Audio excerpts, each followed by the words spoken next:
ನಮಸ್ತೆ, ನಮ್ಮ ಕುಟುಂಬ ಕನ್ನಡ ಬ್ಲಾಗ್ಸ್ಗೆ ತಮ್ಮೆಲ್ಲರಿಗೂ ಸ್ವಾಗತ.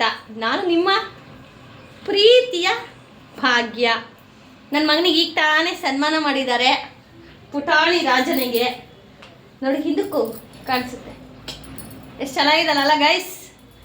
ನೋಡಿ, ಚೆನ್ನಾಗಿದ್ದಾನಲ್ವಾ? ಸೂಪರ್. ಹೇಗಿದ್ದೀನಿ ಕಾಮೆಂಟ್ ಮಾಡಿ, ಅನ್ನು ಕಮೆಂಟ್ ಮಾಡೋದು ಮರಿಬೇಡಿ, ಓಕೆ? ಆ್ಯಂಡ್ ಗೈಸ್, ಇವತ್ತು ನಮ್ಮ ಪೂಜಮ್ಮ ದೇವಸ್ಥಾನಕ್ಕೆ ಒಂದು ವರ್ಷದ ವಾರ್ಷಿಕೋತ್ಸವ ಇವತ್ತು ವಿಶೇಷವಾಗಿತ್ತು. ಕಂಪ್ಲೀಟ್ ವಿಡಿಯೋನ ನಾನು ಶೇರ್ ಮಾಡ್ತೀನಿ. ಈಗ ಮನೆಗೆ ಬಂದ್ವಿ, ಟೈಮ್ 2 ಗಂಟೆ ಆಗಿದೆ. ಲಿಟ್ರಲಿ ಟಯರ್ಡ್ ಆಗಿದೆ ಆ್ಯಂಡ್ ತುಂಬ ಸ್ವೆಟ್. ಈಗ ಬಿಸಿಲುಗಾಲ ಬೇರೆ ಆಗಿರೋದ್ರಿಂದ ತುಂಬ ಸ್ವೆಟ್. ಮನೆಗೆ ಬಂದ ತಕ್ಷಣವೇ ನಮಗೆ ಅಬ್ಬಾ ಸಾಕಾಯಿತು ಅನ್ನೋ ಥರ. ಆ್ಯಂಡ್ ಇವತ್ತಿನ ವಿಡಿಯೋ ನಿಮಗೆ ಸ್ವಲ್ಪ ಆದರೂ ಇಷ್ಟ ಆದರೆ ಪ್ಲೀಸ್ ಒಂದು ಲೈಕ್ ಮಾಡಿ, ಶೇರ್ ಮಾಡಿ, ಸಬ್ಸ್ಕ್ರೈಬ್ ಆಗಿ. ನಿಮ್ಮ ಅನಿಸಿಕೆ ಅಭಿಪ್ರಾಯಗಳನ್ನು ತಪ್ಪದೆ ಕಮೆಂಟ್ ಬಾಕ್ಸಲ್ಲಿ ಕಮೆಂಟ್ ಹಾಕಿ ಅಂತ ಹೇಳ್ತಾ, ಇವತ್ತಿನ ವಿಡಿಯೋ ಹೇಗೆಲ್ಲ ಆಯಿತು, ಪೂಜೆ ಎಲ್ಲ ಹೇಗೆಲ್ಲ ಆಯಿತು ಅಂತ ಹೇಳಿ ವಿಡಿಯೋನ ಶೇರ್ ಮಾಡ್ತೀನಿ. ಸೊ ದಯವಿಟ್ಟು ಎಲ್ಲರೂ ನೋಡಿ. ಎಲ್ರಿಗೂ ಗಣೇಶ, ಸೂರ್ಯ ಭಗವಾನನ ಆಶೀರ್ವಾದ, ಸಾಕ್ಷಾತ್ ಕೋಟಿ ದೇವರುಗಳ ಆಶೀರ್ವಾದ ನಿಮ್ಮ ಮೇಲಿರಲಿ. ಆ ಪೂಜಮ್ಮ ತಾಯಿಯ ಆಶೀರ್ವಾದವೇ ನಿಮ್ಮ ಮೇಲಿರಲಿ ಅಂತ ಹೇಳಿ ನಾನು ಕೇಳ್ಕೊತಾ ಇವತ್ತಿನ ವಿಡಿಯೋನ ಶುರು ಮಾಡ್ತಾ ಇದ್ದೀನಿ. ನಾನಂತೂ ಈಗ ಹೋಗಿ ಫ್ರೆಶ್ ಅಪ್ ಆಗಿ ಮಲಗೋದಷ್ಟೇ ಕೆಲಸ. ವಿಡಿಯೋ ಅಂತೂ ನೀವು ನೋಡಿ, ತುಂಬ ಚೆನ್ನಾಗಿದೆ. ಆಮೇಲೆ ನೀವೇ ಕಮೆಂಟ್ ಮಾಡ್ತೀರಾ, okay? So let start today's video.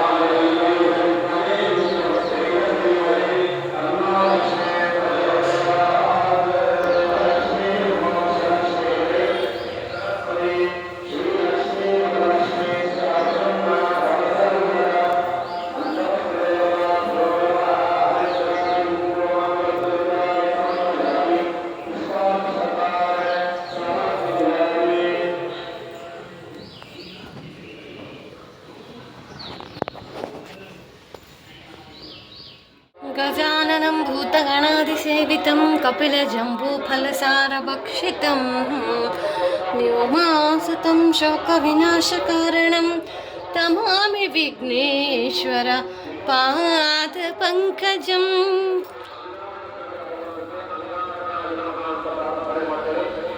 ಪೂಜೆ ಆಗ್ತಾ ಇದೆ. ಸೊ ಮನೆಯಲ್ಲಿ ಎಲ್ಲ ಕೆಲಸ ಮುಗಿಸಿ ಪೂಜೆ ಆಗೋ ಅಷ್ಟೊತ್ತಿಗೆ ಇಷ್ಟೊತ್ತಾಯಿತು. ಸೊ ಉಸ್ಲು ಪೂಜೆ ಹೇಗಾಗಿದೆ ಬನ್ನಿ ತೋರಿಸ್ತೀನಿ.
ಬ್ಲೌಸ್ಲು ಯಮ್ಮ ದಾನ್ಕಿನ ಹಿಂಗೆ ಕ್ರಮ ಕೊಟ್ಟಿದೆ. ಲೇಡೀಸ್ ಎಲ್ಲೋದ್ರೂ ಏನು ಪ್ರಾಬ್ಲಮ್ಮು. ಬ್ಲೌಸ್ ಹೇಗಿದೆ, ಸೀರೆ ಹೆಂಗಿದೆ. ನಾನು ಸಂಧ್ಯಾಕ್ಕ ಹೋಗ್ತಾ ಇದ್ದೀವಿ. ಆಲ್ರೆಡಿ ಇಷ್ಟೊತ್ತು ಹೋಗ್ಬೇಕಿತ್ತು, ಬಟ್ ನನ್ನ ಮಗನಿಗೆ ಸ್ಕೂಲ್ ಇದ್ದಿದ್ರೆ ಆದರೂ ಬೇಗ ಕೆಲಸ ಆಗೋದು. ಅವನಿಗೆ ರಜೆ ಕೊಟ್ಟಿದ್ದು ಸಾಕು. ಬೆಳಗ್ಗೆಯಿಂದ ಅವನಿಗೆ ಡ್ರೆಸ್ ಮಾಡೋಷ್ಟೊತ್ತಿಗೆ ನನ್ನ ಕಣ್ಣಲ್ಲಿ ನೀರು ಬಂದುಬಿಡ್ತು. ನಾನೇ ಕುತ್ಕೊಂಡು ಹತ್ತಿದ್ದೀನಿ. ಅಯ್ಯೋ, ರೆಡಿನೇ ಆಗಲ್ಲ ಅಂತಾನೆ. ದೇವ್ರೇ,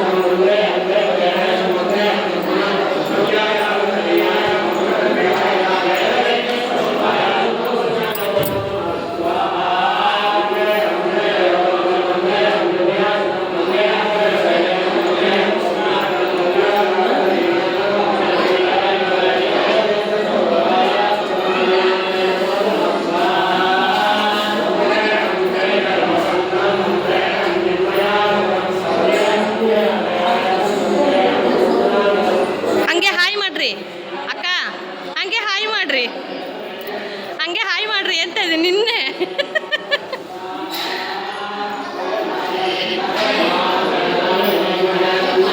ಇಲ್ಲ ದೇವ್ರು ತೆಗಿತಲ್ಲ, ಬನ್ನಿ.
ಆಲ್ರೆಡಿ ನೋಡಿ ಪೂಜೆ ಎಲ್ಲ ಆಗಿದೆ. ನಾವು ಲೇಟಾಗಿ ಬಂದರೂ ಲೇಟೆಸ್ಟ್ ಆಗಿ ಬರ್ತಾ ಇದ್ದೀವಿ. ಫೋಟೋ ಶೂಟ್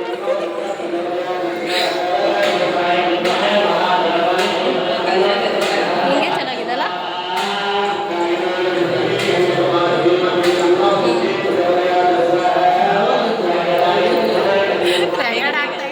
ಆಗ್ತಾ ಇದೆ ನೋಡಲ್ಲಿ. ಅಂಬಿಗ ನಿನ್ನ ನಂಬಿದೆ, ಜಗದಂಬಾರಮಣನ ನಂಬಿದೆ. ಅಂಬಿಗ ನಿನ್ನ ನಂಬಿದೆ, ಜಗದಂಬಾರಮಣನ ನಂಬಿದೆ. ತುಂಬಿದ ಹರಿಗೋಲಂಬಿಗ, ಅದಕ್ಕೊಂಬತ್ತು ಛಿದ್ರವು ಅಂಬಿಗ. ತುಂಬಿದ ಹರಿಗೋಲಂಬಿಗ, ಅದಕ್ಕೊಂಬತ್ತು ಛಿದ್ರವು ಅಂಬಿಗ. ಸಂಭ್ರಮದಿಂ ನೋಡಂಬಿಗ, ಅದರಿಂಬು ನೋಡಿ ನಡೆ ಸಂಬಿಗ. ಸಂಭ್ರಮದಿಂ ನೋಡಂಬಿಗ, ಅದರಿಂಬು ನೋಡಿ ನಡೆ ಸಂಬಿಗ. ಅಂಬಿಗ ನಿನ್ನ ನಂಬಿದೆ, ಜಗದಂಬಾರಮಣನ ನಂಬಿದೆ. ಹೊಳೆಯ ಬಾರವು ನೋಡಂಬಿಗ, ಅದರ ಸೆಳೆವು ಗಾನವಯ್ಯ ಅಂಬಿಗ. ಹೊಳೆಯ ಬಾರವ ನೋಡಂಬಿಗ, ಅದರ ಸೆಳೆವು ಗಾನವಯ್ಯ ಅಂಬಿಗ. ಸುಳಿಯೋಳು ಮುಳುಗಿದೆ ಅಂಬಿಗ, ಸುಳಿಯೋಳು ಮುಳುಗಿದೆ ಅಂಬಿಗ. ಎನ್ನ ಸೆಳೆದು ಕೊಂಡೊಯ್ಯೋ ನೀ ಅಂಬಿಗ. ಸುಳಿಯೋಳು ಮುಳುಗಿದೆ ಅಂಬಿಗ, ಎನ್ನ ಸೆಳೆದು ಕೊಂಡೊಯ್ಯೋ ನೀ ಅಂಬಿಗ. ಅಂಬಿಗ ನಿನ್ನ ನಂಬಿದೆ, ಜಗದಂಬಾರಮಣನ ನಂಬಿದೆ. ಆರುತ್ತೇನೆಯ ನೋಡಂಬಿಗ, ಅದು ಮೀರಿ ಬರುತ್ತಲಿದೆ ಅಂಬಿಗ. ಆರುತ್ತೇನೆಯ ನೋಡಂಬಿಗ, ಅದು ಮೀರಿ ಬರುತ್ತಲಿದೆ ಅಂಬಿಗ. ಯಾರಿಂದಲಾಗದು ಅಂಬಿಗ, ಯಾರಿಂದಲಾಗದು ಅಂಬಿಗ. ಅದ ನಿವಾರಿಸಿ ದಾಟಿ ಸಂಬಿಗ, ಅದ ನಿವಾರಿಸಿ ದಾಟಿ ಸಂಬಿಗ. ಅಂಬಿಗ ನಿನ್ನ ನಂಬಿದೆ, ಜಗದಂಬಾರಮಣನ ನಂಬಿದೆ. ಜಗದಂಬಾರಮಣನ ನಂಬಿದೆ. ನೋಡಿ ಹೆಂಗಾಕಿ ಹೋಗಿ ಇವಾಗ ಓಡ ನೋಡಿ ಗೈಸ್, ಇದು ಕೋಟ್ ಎಲ್ಲ ಇದೆ, ಹಾಕ್ಕೊಂಡಿದ್ರೆ ಸರಿ. ನಂಗೆ ಬೇಡವೇ ಬೇಡ ಅಂತ ಓಡೋದು.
ಇನ್ನು ಪೂಜೆ ಎಲ್ಲ ಆದಮೇಲೆ ದೇವರ ಪ್ರದಕ್ಷಿಣೆಯನ್ನು ಮಾಡ್ತಾ ಇದ್ದೀವಿ. 3 ಸಾರಿ ಪ್ರದಕ್ಷಿಣೆ ಮಾಡಿ ಆಮೇಲೆ ಅಲ್ಲೂ ಪೂಜೆ ಎಲ್ಲ ಮಾಡಿದರು. ಆ್ಯಕ್ಚುಲಿ ತುಂಬ ಜನಕ್ಕೆ ಒಂದು ಸಂದೇಹ ಏನು ಅಂತಂದರೆ ಜೀವನ ಮತ್ತು ಕಷ್ಟಗಳು ಯಾಕೆ ಮನುಷ್ಯರಿಗೆ ಅಂತ ಪ್ರಶ್ನೆ ಇರುತ್ತೆ. ಅದನ್ನು ನಾವು ಶ್ರೀಮನ್ನಾರಾಯಣನ ಒಂದು ಮುಂದೆ, ಆ ದೇವರ ಮುಂದೆ ಒಂದು ಪ್ರಶ್ನೆಯಾಗಿ ಇಟ್ಟಾಗ ನಾನೀಗ ಶೇರ್ ಮಾಡಿದಂಥ ಒಂದು ಹಾಡಿನ ಒಂದು ಅರ್ಥ ಏನಿದೆ ಅದನ್ನು ಕೆಲವೊಬ್ಬರು ಅರ್ಥ ಆಗದೇ ಇರಬಹುದು. ಸೊ ಜೀವನವನ್ನು ಆ ಸಮುದ್ರಕ್ಕೆ ಅಂದರೆ ಒಂದು ಬೋಟ್ ಹಡಗುಗೆ ಹೋಲಿಸಿದ್ದಾರೆ. ಜೀವನದಲ್ಲಿ ಬರುವಂಥದ್ದು ಸಮುದ್ರ ಅಂದರೆ ಎಷ್ಟು ತೀರ ಇರುತ್ತೆ, ಎಷ್ಟು ಭಯ ಇರುತ್ತೆ. ಸೊ ಜೀವನ ಅಂದ್ರೂ ಅಷ್ಟೇ, ಭಯ ಇದ್ರೂ ಜೀವನದಲ್ಲಿ ನಾವು ಏನಾದರೂ ಒಂದು ಸಾಧನೆ ಮಾಡ್ತೀವಿ ಅನ್ನೋ ಅಚಲ ದೃಢ ನಿರ್ಧಾರ ತೊಗೊಂಡ್ರೆ ಏನನ್ನಾದರೂ ಸಾಧಿಸ್ಬೋದು ಅನ್ನೋದೇ ಆ ಹಾಡಿನ ಅರ್ಥ. ಆ್ಯಂಡ್ ಇವತ್ತು ಪೂಜೆ ಆಗಿರೋದ್ರಿಂದ ಒಂದು ರೀತಿ ಡಿವೋಷ್ನಲ್ ಫೀಲಿಂಗ್ ಅಂತೂ ತುಂಬಾ ಇತ್ತು. ಆಮೇಲೆ ಪ್ರಸಾದನೂ ಪೂಜೆ ಎಲ್ಲ ಆದಮೇಲೆ ಪ್ರಸಾದನೂ ತೊಗೊಂಡ್ವಿ. ಸೊ ಪ್ರಸಾದ ಅಂತೂ ಚೆನ್ನಾಗಿತ್ತು ಅಂತ ಹೇಳೋಕ್ಕಾಗೋದಿಲ್ಲ, ಒಂದು ಮಟ್ಟಿಗೆ ಇತ್ತು. ನಾನು ನನ್ನ ಮಗ ಅಂತೂ ಬರೀ ಮೊಸರನ್ನ ತಿನ್ಕೊಂಡೆ ಕಾಲ ಕಳೆದ್ಬಿಟ್ವಿ. ಅಂದರೆ ಮಧ್ಯಾಹ್ನ ಪ್ರಸಾದ ಫುಲ್ ಮೊಸರನ್ನ ಮಾತ್ರ ತಿನ್ಕೊಂಡ್ವಿ. ಆಮೇಲೆ ಕಾಶಿ ಅಂತ ಏನೋ ಮಾಡಿದ್ರು, ಅಂದರೆ ಬಿಸಿಬೇಳೆಭಾತ್ ಥರ ಇರುತ್ತೆ, ನಾನು ತೋರಿಸ್ತೀನಿ ನಿಮಗೆ. ಅದರಲ್ಲಿ ಎಲ್ಲ ತರಹದ ಎಕ್ಸಾಂಪಲ್ ಈಗ ಸಾಂಬಾರು ಕುಂಬಳಕಾಯಿ ಆಗಿರ್ಬೋದು, ಕ್ಯಾರೆಟ್, ಚಿಕ್ಕಡಿಕಾಯಿ ಎಲ್ಲ ಹಾಕಿದರು. ಎಲ್ಲ ತರಹದ ತರಕಾರಿಗಳನ್ನು ಹಾಕಿ ಅದು ಮಾಡಿದರು. ಒಂಥರ ನಮಗೆ ಅದು ಬಿಸಿಬೇಳೆಭಾತ್ ಥರ ಕಾಣಿಸ್ತಾ ಇತ್ತು. ಬಟ್ ಅದನ್ನು ಕಾಶಿ ಏನೋ ಅಂತಾರೆ, ಅದು ಹೆಸರು ಬೇರೆ ಇದೆ. ಆಮೇಲೆ ಇಲ್ಲಿ ಪ್ರಸಾದ ಇದು ಪೊಂಗಲ್ ಏನಿದೆ, ನಾನು ಕಗ್ಲಲ್ಲಿ ದೇವಸ್ಥಾನ ಕೇಳಿದ್ದೀರಾ, ಕಗ್ಲಲ್ಲಿ ಏನು ಟೇಸ್ಟ್ ಇರುತ್ತೋ ಅದಕ್ಕೊಂದು ಸ್ವಲ್ಪ ಹತ್ರ ಇತ್ತು ಈ ಟೇಸ್ಟು ಪೊಂಗಲ್ದು ಮಾತ್ರ, ಅದು ಚೆನ್ನಾಗಿತ್ತು. ಆಮೇಲೆ ನಾನು ಹೇಳಿದ್ನಲ್ಲ ನೋಡಿ, ಇದೆ ಕಾಶಿ ಅಂತ ಏನು ಕರೀತಾರೆ, ಬಟ್ ನೋಡೋಕೆ ಬಿಸಿಬೇಳೆಭಾತ್ ಥರ ಇತ್ತು. ಬಟ್ ಅವ್ರು ಹೇಳಿದ್ದು ಇದು ಕಾಶಿ ಅಂತ. ಅದ್ರ ಜೊತೆಗೆ ಮೊಸರನ್ನ, ಪುಳಿಯೋಗರೆ, ಅನ್ನ, ರಸಮ್ ಏನೇನೋ ಇತ್ತು. ಬಟ್ ನಾನಂತೂ ಈ ಪ್ಲೇಟಲ್ಲಿ ಹಾಕಿಸ್ಕೊಬಂದೆ. ಬಟ್ ಇದರಲ್ಲಿ ಎಲ್ಲವನ್ನು ಕಂಪ್ಲೀಟ್ ಮಾಡೋಕ್ಕಾಗಲಿಲ್ಲ. ನನ್ನ ಮಗ ಅಮ್ಮ ನಂಗೆ ಮೊಸರನ್ನ ಮಾತ್ರ ಸಾಕು, ಬೇರೆ ಏನೂ ಹಾಕಿಸ್ಬೇಡ ಅಂತ ಹೇಳಿ ಅವನು ಮೊಸರನ್ನ ತಿಂದ. ಅನ್ನ ರಸಮ್ ಎಲ್ಲ ಇತ್ತು, ಅದಕ್ಕೆ ತಂಟೆಗೆ ನಾವು ಹೋಗಲಿಲ್ಲ. ಪ್ರಸಾದ ಇದೇ ತುಂಬ ಹೆವಿ ಆಯ್ತಪ್ಪ ಅಂತ ಹೇಳಿ ಪ್ರಸಾದ ಎಲ್ಲ ಏನು ತಿಂದ್ಕೊಂಡು ಸ್ವಲ್ಪ ದೇವಸ್ಥಾನದಲ್ಲೇ ಕೂತಿದ್ದು ವಾಪಸ್ ಈಗ ಮನೆ ಕಡೆ ಬಂದ್ವಿ. ಸೊ ನೋಡಿ ಫ್ರೆಂಡ್ಸ್, ಅವ್ರ ಅಪ್ಪನಿಗೆ ಸನ್ಮಾನ ಮಾಡಿದ್ದಾರೆ. ಪರ್ಯಂತ ಇಟ್ಕೊಂಡು ಮಮ್ಮಿ ನನಗೂ ಮಾಡು ಮಮ್ಮಿ ಅಂತ ಇದ್ದಾನೆ. ಇವಾಗ ಅವನಿಗೆ ಫಸ್ಟು ಶಾಲ್ ಹಾಕ್ಬೇಕು. ನಿಂತ್ಕೊಳ್ಳೆ.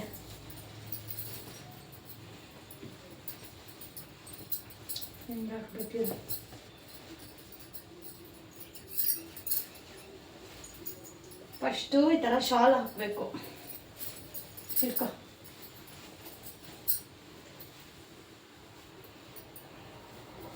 ಆಮೇಲೆ ಅಲ್ಲಿ ಕ್ಯಾಮ್ರಾಗೆ ಹಿಂಗೆ. ಸರ್ ನಮಸ್ಕಾರ. ನೀವು ಒಂದೆರಡು ಮಾತು ಹೇಳ್ತೀರಾ? ಏನೋ ಹೇಳಿ ಸರ್. ಹಾಗೆ ಫೋಟೋ ಇಡ್ತೀನಿ. ಮಕ್ಕಳಿಗೆ ನಾನು ಏನಾದರೂ ಸಾಧಿಸ್ಬೇಕು ಅನ್ನೋ ಒಂದು ಛಲ ಬರಬೇಕು. ಅದು ನನ್ನ ಮಗನಿಗೆ ನನಗೆ ಯಾವ ರೀತಿ ಏನೋ ಒಂದು ಮಾಡಬೇಕು ಜೀವನದಲ್ಲಿ, ಎಲ್ಲರ ಥರ ಅಲ್ಲ ಅನ್ನೋ ಥರ ಅವನಿಗೂ ಅಷ್ಟೇನೆ. ಈವನ್ ನಾನೊಬ್ಳು ಯೂಟ್ಯೂಬರ್ ಆಗಿ ಈಗ ಎಲ್ಲಾದರೂ ಹೋದಾಗ ಪರ್ಯಂತನ ತುಂಬ ಜನ ರೆಕಗ್ನೈಸ್ ಮಾಡಿ ಮಾತಾಡಿಸ್ತಾರೆ. ಆವಾಗ ಅವ್ನಿಗೆ ಎಷ್ಟು ಪ್ರೌಡ್ ಫೀಲ್ ಆಗುತ್ತೆ ಗೊತ್ತಾ. ಸೊ ಖುಷಿ ಆಗುತ್ತೆ ಅವ್ನ ಮುಖದಲ್ಲಿ ಆ ಖುಷಿ ನೋಡೋಕ್ಕೇ. ಸೊ ಇನ್ನು ಅಲ್ಲಿಂದ ಬಂದ ಮೇಲೆ ಪಾಪ ನಮ್ಮ ಯಜಮಾನ್ರು ಆಫೀಸ್ಗೆ ಹೋಗ್ಬೇಕಿತ್ತು. ಸೊ ಅವರು ಆಫೀಸ್ಗೆ ಹೊರಟ್ರು. ಇನ್ನು ರಾತ್ರಿಗೆ ಸಿಂಪಲ್ಲಾಗಿ ಮುದ್ದೆ ಎಲ್ಲ ಬೇಡ, ತುಂಬ ಹೆವಿ ಆಯಿತು. ಆಮೇಲೆ ತುಂಬ ಟಯರ್ಡ್ ಅಂತ ಫೀಲ್ ಆಗ್ತಾಯಿತ್ತು. ಬಿಕಾಸ್ 5 ಗಂಟೆಗೆ ಎದ್ದೆಲ್ಲ ಕೆಲಸ ಮಾಡಿ ದೇವಸ್ಥಾನಕ್ಕೆ ಬೇರೆ ಹೋಗಿದ್ವಲ್ಲ, ಹಾಗಾಗಿ ಲೈಟಾಗಿ ಏನು ಮಾಡೋದು ಅಂತ ಯೋಚನೆ ಮಾಡಬೇಕಾದ್ರೆ ನಮ್ಮ ಅತ್ತಿಗೆ ನೆನಪಾದರು. ಆ್ಯಕ್ಚುಲಿ ಈ ರೆಸಿಪಿ ನಮ್ಮ ಅತ್ತಿಗೆದು ಆಲೂಗಡ್ಡೆ ರೈಸ್ ಅಂತ ತುಂಬ ಚೆನ್ನಾಗಿರುತ್ತೆ. ಏನೂ ತಿನ್ನೋಕ್ಕಾಗಲ್ಲ, ಕ್ವಿಕ್ಕಾಗಿ ಮಾಡಬೇಕು ಅಂದರೆ ಈ ರೆಸಿಪಿ ಬೆಸ್ಟ್ ಅಂತ ಹೇಳ್ತೀನಿ. ಬೇಕು ಅಂದರೆ ಕಮೆಂಟ್ ಮಾಡಿ, ನೆಕ್ಸ್ಟ್ ಯಾವಾಗಾದರೂ ವೀಡಿಯೋ ಶೇರ್ ಮಾಡ್ತೀನಿ. ಆ್ಯಂಡ್ ಈ ರೀತಿ ಇತ್ತು ನಮ್ಮ ಒಂದು ಮಂಗಳವಾರ. ಸೊ ಹೋಪ್ ಇವತ್ತಿನ ವೀಡಿಯೋ ನಿಮ್ಮೆಲ್ಲರಿಗೂ ಇಷ್ಟ ಆಗಿದೆ ಅಂತ ಹೇಳಿ ಭಾವಿಸ್ತಾ ಇದ್ದೀನಿ. ಸೊ ದಯವಿಟ್ಟು ವೀಡಿಯೋ ಇಷ್ಟ ಆದರೆ ಲೈಕ್ ಮಾಡಿ, ಶೇರ್ ಮಾಡಿ, ಸಬ್ಸ್ಕ್ರೈಬ್ ಆಗಿ, ನಿಮ್ಮ ಅನಿಸಿಕೆ ಅಭಿಪ್ರಾಯಗಳನ್ನು ತಪ್ಪದೇ ಕಮೆಂಟ್ ಮಾಡಿ ದಯವಿಟ್ಟು. ಆ್ಯಂಡ್ ಯಾರೆಲ್ಲ ಕಮೆಂಟ್ ಮಾಡ್ತಿರೋ ಅವ್ರಿಗೆಲ್ಲ ಆ ಪೂಜಮ್ಮ ತಾಯಿ ಆಶೀರ್ವಾದ ಸಿಗಲಿ ಅಂತ ಮನಸ್ಪೂರ್ವಕವಾಗಿ ಕೇಳ್ಕೊತೀನಿ. Thank you so much.